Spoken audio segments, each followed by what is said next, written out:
bangunan. Itu baru satu bangunan. Kita pergi bangunan lain, ada Pelangi Mall pun tak beroperasi. Tak beroperasi. Queen's Park pun tak beroperasi. Bila kita sentuh berkenaan peluang pekerjaan ni, Effendi, kita ambil kira dah sebagai contoh bangunan Paksen. Bangunan Paksen ni orang Kelantan, orang Kota Baru tahu. Tahu bangunan Paksen ni. Bangunan Paksen ni ada lebih kurang 4 tingkat. Betul. 4 tingkat dah. So maksudnya satu floor keluasan bangunan Paksen tu dengan kedai-kedai shop lot dia tu, saya ambil kira lebih kurang dalam 250 orang lah satu level. Boleh level. peluang pekerjaan.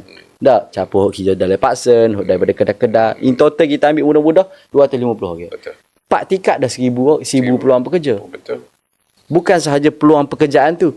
Kalau 1000 pekerja, seorang gaji minimal 1,700, situ setiap bulan dah ada 1.7 juta ringgit gaji yang mereka dapat, yang mereka boleh sekel balik dalam pasaran.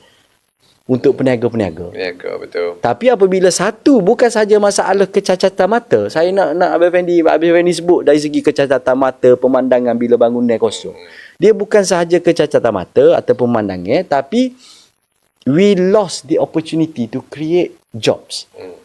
Betul. Betul tak? Kalau tidak 1000 peluang pekerjaan ada dan ekonomi kitaran kewangan ekonomi dalam bandar tu bertambah 1.7 juta ringgit sebulan. Itu satu bangunan. Itu baru satu bangunan. Kita pergi bangunan lain, ada Pelangi Mall pun tak beroperasi. Tak beroperasi. Queen's Park pun tak beroperasi. Betul. Kita macam saya kata, saya tak segi teknikal siapa owner bangunan ke berapa.